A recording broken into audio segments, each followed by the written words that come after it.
تخيل انك شغال على تصميم اسبوع كامل ومتوتر ومركز في كل تفصيلة.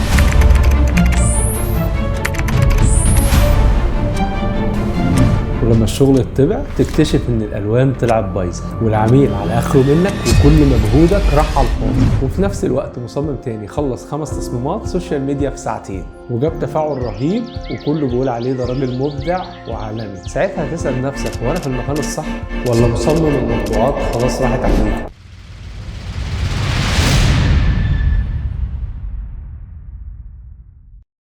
الفيديو ده مش مقارنة، ممكن يكون بس مجرد توضيح الغلبة لمين في المستقبل وليه الذكاء الاصطناعي بدأ يهدد مجال أكتر من التاني. خليك معايا علشان في الفيديو ده ممكن تغير اتجاهك في شغل الجرافيك بالكامل. وما تقلبش الفيديو واسمع اللي جاي كويس لأنك ممكن تكتشف إنك ماشي في طريق غلط من غير ما تحس. وقبل ما نبدأ لو بتحب المحتوى اللي بيفهمك الشغل مش مجرد بيحفظه لك ما تنساش تعمل اشتراك في القناة عشان توصلك الحلقات اللي جاية. أول حاجة لازم تعرفها إن مصمم المطبوعات ومصمم السوشيال ميديا الاتنين مصممين جرافيك 2D بس كل واحد فيهم بيشتغل في عالم مختلف. مصمم المطبوعات شغله كله دقة، ألوان مطبوعة، مقاسات حقيقية، خامات مختلفة ومخاطر كتير جدا. غلطة واحدة في اللون أو في المقاس ممكن تخسر العميل للأبد وتخسره كمان فلوس الطباعة كلها. يعني لازم تكون عينك زي الصقر ومركز على كل تفصيلة وانت شغال. ده بالظبط المجال اللي بيعلمك الانضباط والنظام والتركيز. في المقابل بقى مصمم السوشيال ميديا في عالم تاني بقى، عالم السرعة والإبداع. هو مش بيستنى الطباعة، هو بينزل البوست بتاعه حالا، بيشوف التفاعل ويقيس النتائج في نفس اللحظة. لو التصميم شد الناس تمام، مش عاجب الناس خلاص بيغيروا في ساعتها. يعني من الآخر التجربة عنده أسهل بس هو أصعب إنه يلفت النظر. بالمناسبة لو شايف الكلام ده مفيد ليك لحد دلوقتي ما تنساش تدينا لايك وتركز في اللي جاي عشان اللي جاي مهم جدا. خلينا بقى نخش في المقارنة ونقارن بين الاتنين. مصمم المطبوعات بيشتغل في بيئة واقعية فيها خامات وألوان حقيقية. السرعة عنده مهمة بس مش هي الأساس، الدقة والتركيز هما اللي عليهم الطلب. الهدف بتاعه إن المنتج بتاعه يطلع ملموس بألوان حلوة وجودة كويسة وما يكونش فيه غلطة، لأن المجال ده الريسك فيه عالي جدا وغلطة صغيرة بتكلف كتير. اما مصمم السوشيال ميديا فده براحته، البيئة بتاعته كلها تعتبر رقمية، يعني شاشات وموبايلات وتابلت وايباد. السرعة بالنسبة له حاجة مهمة جدا وتركيزه دايما بتكون على الفكرة مش على التفاصيل. الهدف بتاعه الرئيسي التفاعل والانتشار وانه يجيبك كده وانت بتقلب وبتعمل سكرول. انما بقى الريسك والمخاطر عنده ضعيفة جدا، يعني لو البوست طلع وحش بيمسحه وينزل غيره. يعني من الاخر مصمم الطباعة محتاج دقة وتركيز وصبر، انما مصمم السوشيال ميديا محتاج اكتر السرعه والتحليل والابداع. انما بقى السؤال المهم، يا ترى الذكاء الاصطناعي دلوقتي هيأثر على انهي مجال بشكل اكبر؟ في الحته دي احب اقول لك ان مصمم السوشيال ميديا هيكون من اول المتاثرين، لان الذكاء الاصطناعي متطور جدا في الحته دي دلوقتي وبيقدر يخليك تنتج ديزاين في لمح البصر. وفي عملاء وناس كتير استغلت الموضوع ده وبدات تعمل تصميماتها بنفسها بدون الرجوع لاساسيات ومبادئ الديزاين. وطبعا ده مش احسن حاجه بس ده اللي بيحصل دلوقتي. انما بقى مصمم الطباعة فالتأثير عليه أبطأ بشكل كبير، لأن في الأول وفي الآخر الشغل بتاعه معتمد على الجزء التكنيكال وعلى عمليات التنفيذ والتركيز بشكل كبير. وصعب شوية إن الذكاء الاصطناعي يتفوق على الإنسان في الحتة دي وخصوصا في الفترة الحالية. لكن برضه الذكاء الاصطناعي ما سابوش في حاله، دخل بدأ يعمل له موك اب وبدأ يظبط حتة اختيارات الألوان وبدأ يساعد بشكل كبير في التصميم المطبوع.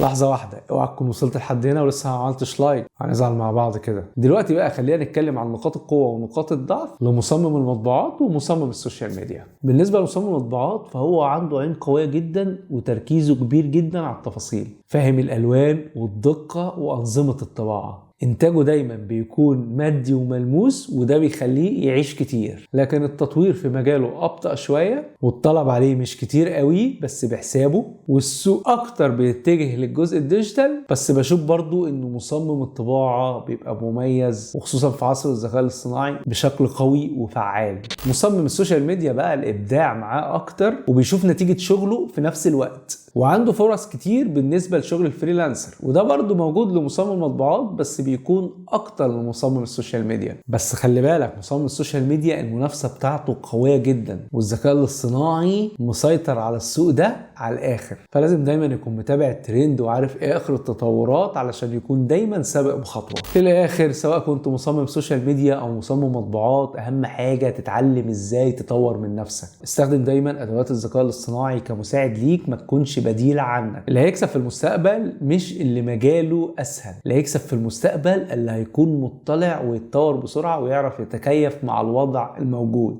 وكل طبعا ما مهاراته زادت كانت فرصه اكبر في السوق. يعني يعمل تصميم السوشيال ميديا للعميل وكمان يعمل له الفلاير او المطبوعات اللي هو طالبها. ولو وصلت للنقطة دي يبقى انت فعلا عايز تطور من نفسك.